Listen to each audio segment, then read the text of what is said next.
Listen while the makers of Rexall drug products and 10,000 independent Rexall family druggists bring you Dick Powell as Richard Diamond, private detective.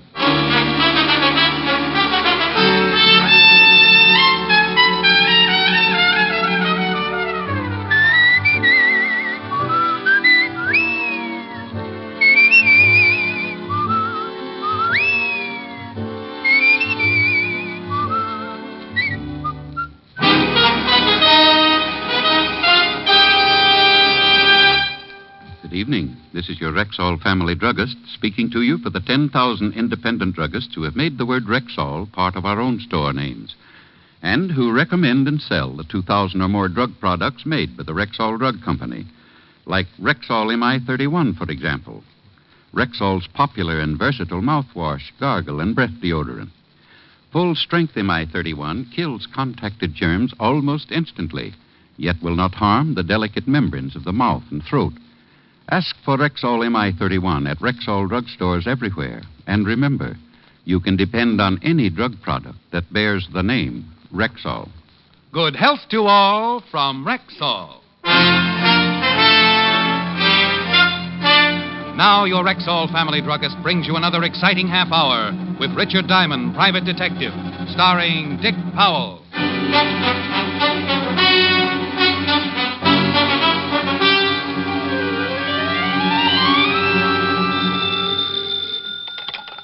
Diamond Detective Agency. When it's murder or less and you're caught in a mess, if you can't pay my fee, my advice is confess. Rick, you old son of a gun. This is Frank. Frank? Oh, Frank Bowers? Yeah. Oh, it's good to talk to you again, Rick. How you been? Well, no complaints, Frank. What's with you? Doing great, Rick. Just great. Bought me a half interest in a gym here in town. Yeah?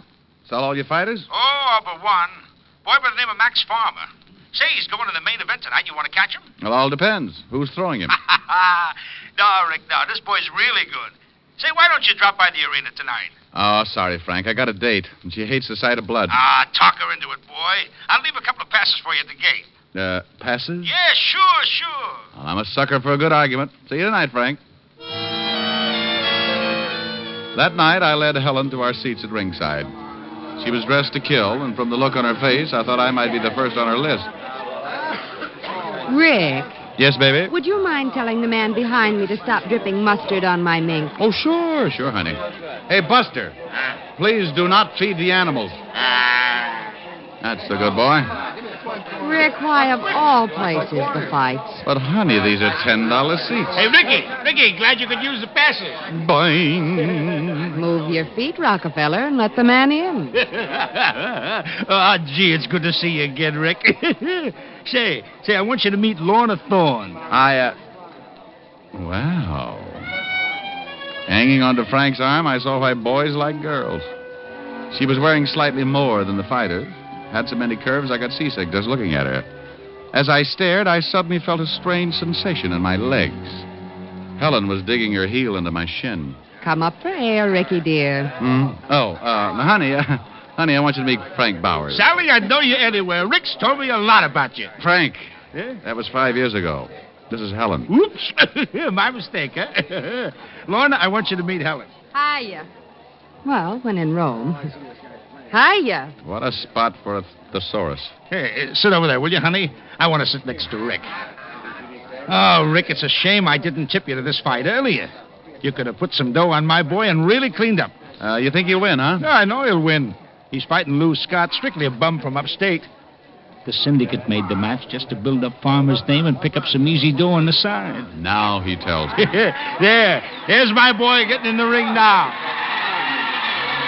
I watched Max Farmer climb through the ropes, stop, smile at the television cameras, then at the crowd, and then at the cameras again. If the people at home thought they were seeing a reissue of The Hairy Ape, then television had improved. Because that's exactly how Max looked. Ladies and gentlemen, this is your main event. 10 rounds of boxing. In the white corner, wearing black trunks, weighing 175, and hailing from Buffalo, Lou Scott.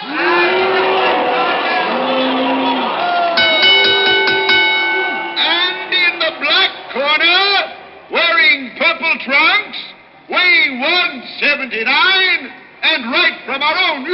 City, Max Farmer!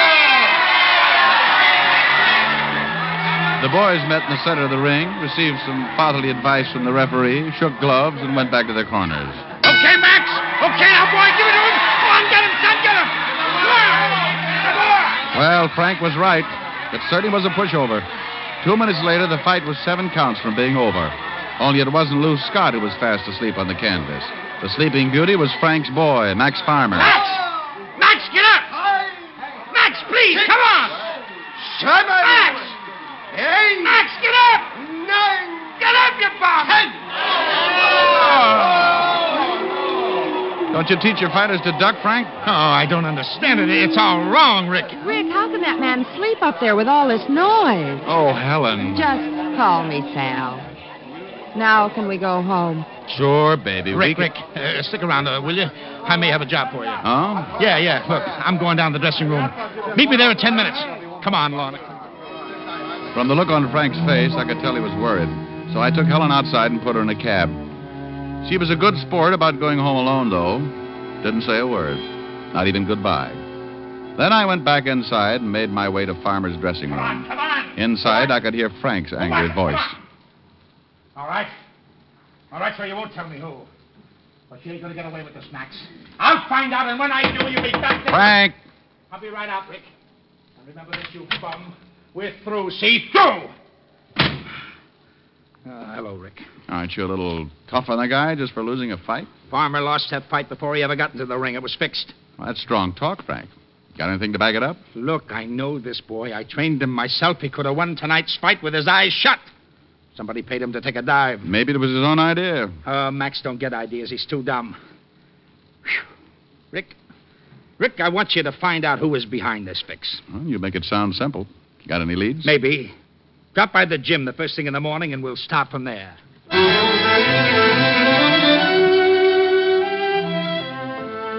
First thing next morning, I went down to Frank's gym. They say the early bird gets the worm, and I guess it's true. For standing right inside the door was none other than Sergeant Otis, pride and joy of the 5th Precinct. Pardon me, but aren't you Jack Dempsey? No, my name is... Diamond. You here? Very observant, Otis. You're improving. Learned to blow a whistle yet? Why do I always have to run into you? Aren't you afraid to be out without your keeper? Where's Walt? Frank, what are you doing here? Oh, hi, Walt. Hi. Well, I've got a client here. What's your excuse? Routine check on a suicide. Guy by the name of Frank Bowers leaped from the Brooklyn Bridge. What? Frank Bowers? Yeah, know him? Yeah. Walt, are you sure about this? It's open and shut. 3 witnesses saw him do it. We pulled his body out of the river this morning. Oh, I can't believe it. Frank had no reason to kill himself. I was with him all last evening. That's a good reason. Shut up, Otis. Sorry, Rick, but these things happen. No, not to guys like Frank. He was no quitter.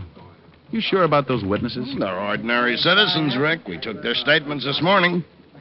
That still sounds phony, Walt. Look, Rick, I know it's hard to believe a friend would take the easy way out, but in this case, it's a fact. Walt, Frank was a good friend. And before I believe he killed himself, someone's got to convince me. All right.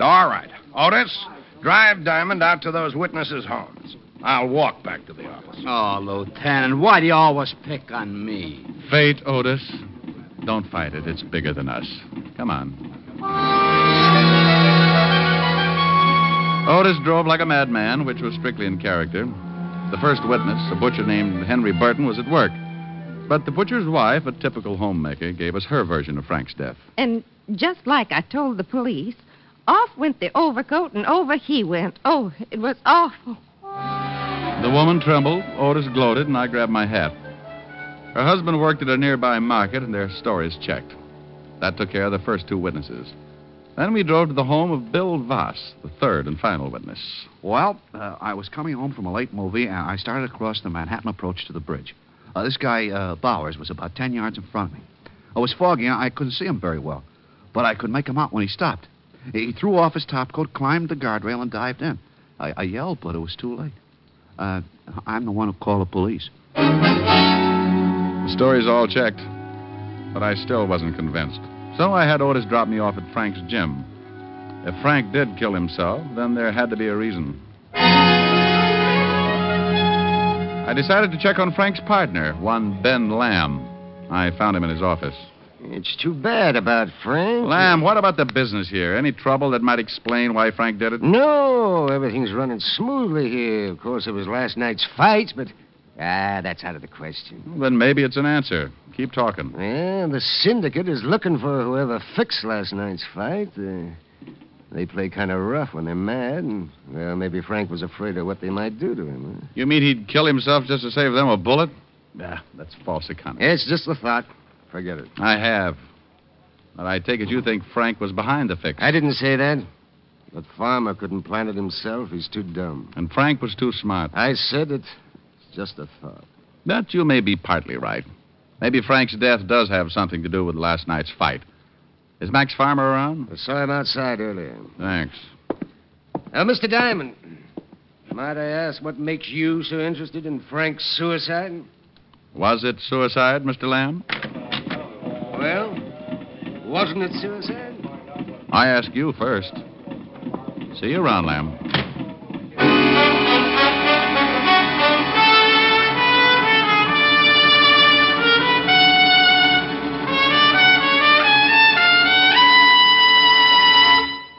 Before we continue with the adventures of Richard Diamond, private detective, here's your Rexall family druggist.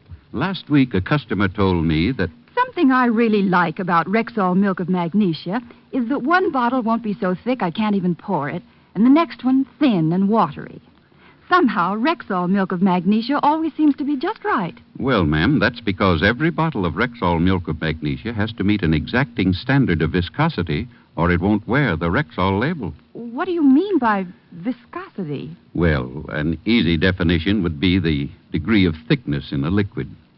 Now, Rexall scientists conduct scientifically precise tests on every batch of Rexall milk of magnesia to make sure it meets this constant standard of viscosity, because that's one big reason why you'll always get a uniform dosage from every bottle. Oh, and I thought it was all just an accident. Oh, no, ma'am. There are no accidents behind the fact. You can always depend on any drug product that bears the name Rexall.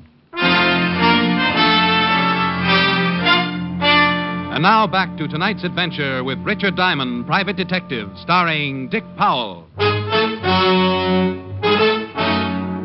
I stood in the center of Frank's gymnasium, certain that Frank's supposed suicide had something to do with last night's fight.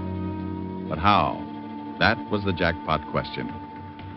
In one corner of the gym, I saw Max Farmer hitting a punching bag with a methodical, monotonous rhythm. I walked over to him. Max? Yeah. My name is Diamond. Yeah. I was a friend of Frank Bowers. Huh? Well, if you can spare any more words, I'd like to ask you a question. Look, if it's about last night, forget it, see? I don't know nothing about nothing. No argument there, but I came to see you about boxing. Huh? I don't get you.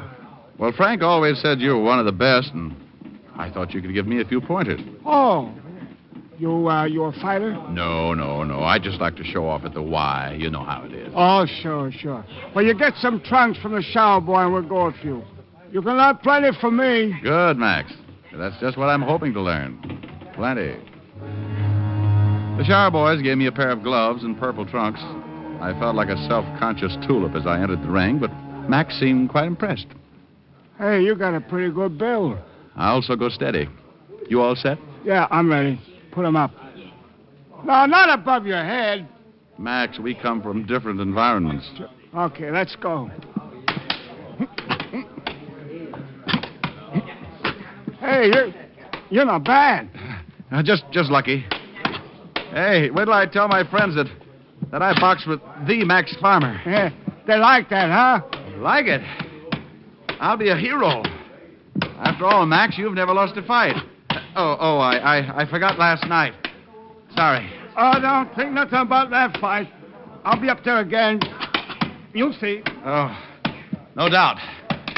Hey, wait a minute. Wait, let's take a break. I'm winded. Okay.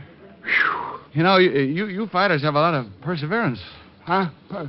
Yeah, that's what we got, all right, what you said. I guess good athletes are just born, huh? Not made. Buddy, that's the truth. You know, I've been in sports since grade school.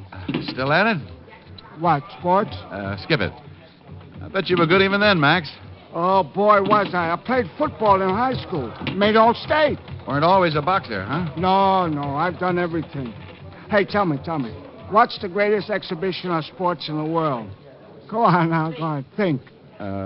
Shriners Convention? Shriners? Nah.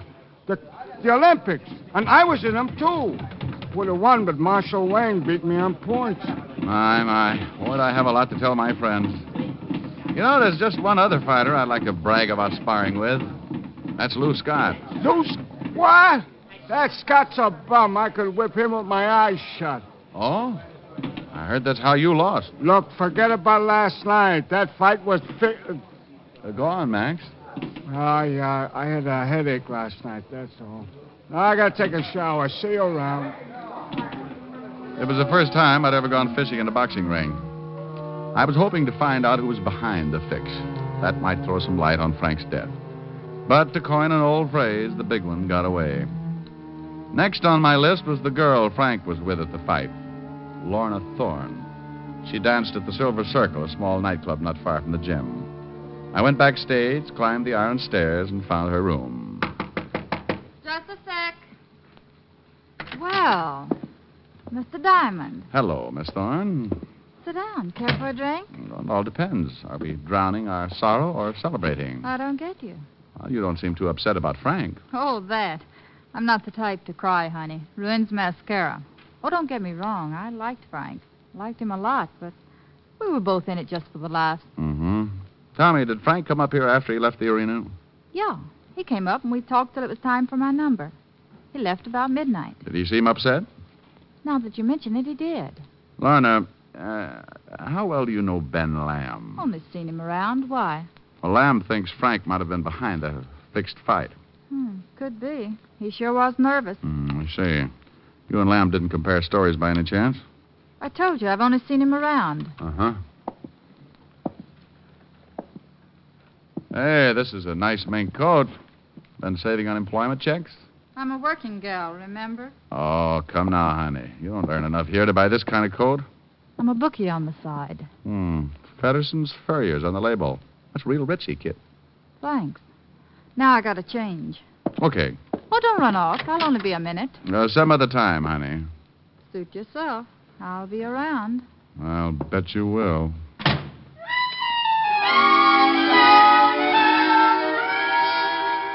I went back to my office, locked the door, put my oxbloods up on my dusty desk, and tried to think. There was no logical motive for suicide, but there was plenty for murder. Lamb would inherit Frank's half of the business. Farmer might have been afraid Frank would blackball him with other managers. And Lorna was the type who would do anything for a fast buck. But then there was that constant headache, the three witnesses. My thoughts were all jumbled up. I kept trying to remember everything that had been said today. I kept hearing voices in a jumbled sequence. Yeah, the syndicate plays rough. Frank may have been afraid. Well, I've been in sports since grade school. It's an open and shut case, Rick. You're a hard man to convince, Shamus. Then over he went. Oh, it was awful. Frank behind it? Yeah, it was only a thought, Diamond. I'm not the type to cry, honey. It ruins mascara. Then he climbed the rail and dived in. I won, too, and Marshall Wayne beat me on points. Climbed the rail and dived in. Marshall Wayne beat me. Marshall Wayne. Wayne! Then he dived in. Dived.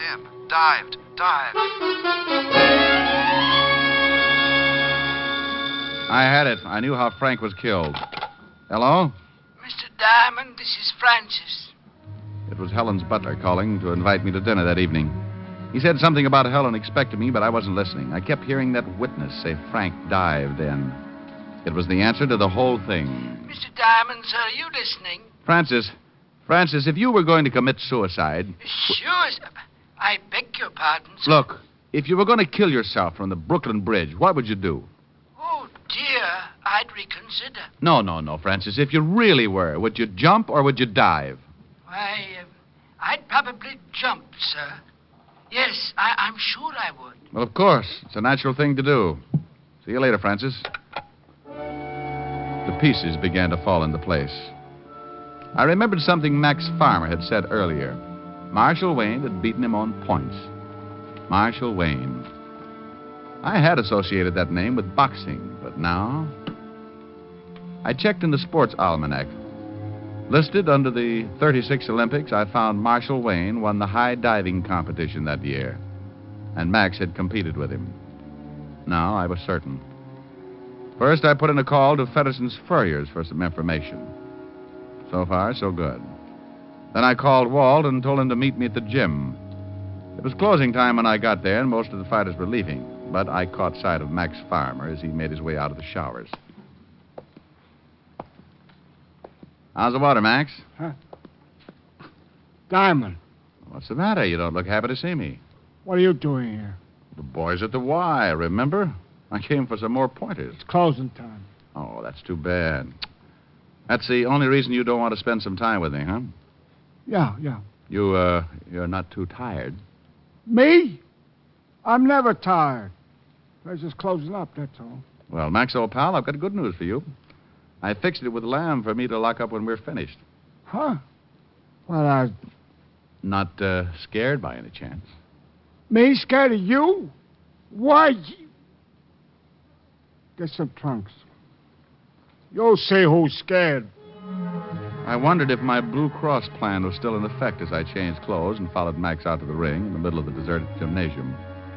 Max had an ugly scowl on his face, and I knew that this time he would pull no punches. Ouch. Hey, playing rough, eh, pal? You got a lousy guard. That's all. Hi. You act nervous. Tired of boxing? Maybe you'd rather be swimming, huh? Huh? Oops, sorry. Now your guard is down. Of course, a born athlete like you would be happy doing anything in the way of sports, I suppose. Maybe even diving. Your guard, pal, your guard. You don't make sense. No, I think so. Oh, your mind's wandering, Max. Keep your guard up. You know, for a real sport, like, say, high diving, there's really no place around here to practice. Unless, of course, you tried the Brooklyn Bridge. I'll bet a really good diver could make it from the Manhattan approach without a scratch. Now, listen, what's the... The guard, Samson. Better watch it. Hold it a minute. What's the big idea? The big idea came when I figured out how 3 witnesses could see a suicide that wasn't a suicide. You're loony. Am I? Those witnesses didn't see Frank because he was already in the river. You'd pushed him in. You waited for some people to show up, and then you dived in. No. Yes, Max, yes. But you weren't alone in this. Someone had to talk you into taking a dive in the fight, and a different kind later on. You'd have thrown the fight for any man's money, but you'd only risk your neck for a particular species. Female. Men are funny that way. It ain't true. Max, Lorna confessed an hour ago. What? I'll kill you for this. That's your 3rd and final dive, Max. That's a nice right cross, Rick. Oh, I seen better. Ah, the little boys in blue. About time. Walt, when Joe Palooka here wakes up, I think he'll confess. He believes the girl already did. Yeah, so I heard. Rick, how did you figure her in this mess? Well, like most females, she couldn't wait for a mink coat. According to Fedderson's Furrier, she bought an expensive coat the day after the fight, paid cash for it. These amateur criminals. Yeah, someone had to be the brains behind Max's action, so I put 2 and 2 together and got 2. Max and Lorna. Yeah. Otis, go pick up Lorna Thorne. Well, stop fixing your tie and move. Oh, let him alone, Walt. First date he's had in years.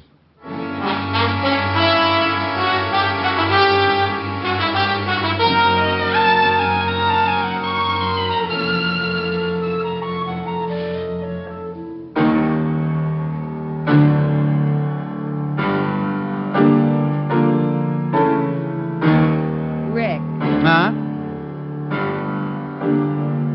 Rick, Well, honey, what is it? do you have to play so loud? Well, I can't help it, baby. It's the brute in me. Mm-hmm. And that shiner, darling. What happened? Client or doorknob? Young lady, I have been boxing. Just call me Kid Diamond, please. Oh, no. Boxing. You? Well, why not? It's so strenuous. Well, I'm in fair shape. What do you use for muscles? You just put up your dukes and I'll show you. All righty. Now get up and sing. I'm young and healthy, and you've got charm. It'd really be a sin not to have you in my arms. I'm young and healthy, and so are you. When the moon is in the sky, tell me what am I to do? If I could hate you, I'd keep away. But that ain't my nature. I'm full of vitamin A. I'm young and healthy, so let's be bold. In a year or 2 or 3, maybe we will be too old. If I could hate you, I'd keep away. But that ain't my nature. I'm full of vitamin A. Ooh, I'm young and healthy, so let's be bold. In a year or 2 or 3, maybe we will be too old. Rick, I'm sorry I hit you so hard, but you're such a show-off. Now, look, honey, you got the wrong idea about this whole... Begging your pardon, Mr. Diamond, sir, but I just wanted to tell you that I've changed my mind. I would dive off the bridge. What, Francis? You see, I've always been afraid to dive, and, well, it would be fun just that once. Oh, no.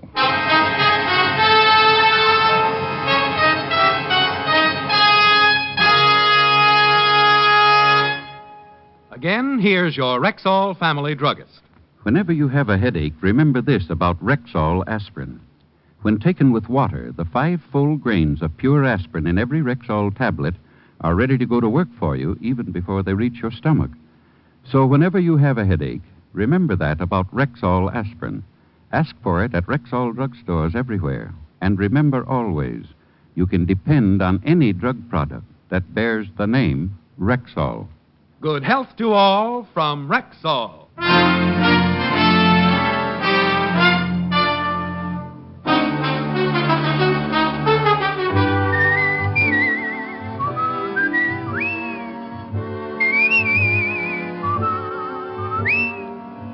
Richard Diamond, Private Detective, stars Dick Powell in the title role and is written by Richard Carr and Marvin Marks with music composed and conducted by Frank Worth. Featured in tonight's cast were Virginia Gregg, Ted DeCorsia, Wilms Herbert, Dee Tatum, Wally Mayer, Howard McNear, Hy Aberback, and Jay Novello. Richard Diamond, Private Detective, is produced and directed by Jaime Del Valle. This is Bill Foreman inviting you to be with us next Wednesday at this time when we will again bring you Dick Powell as Richard Diamond, Private Detective.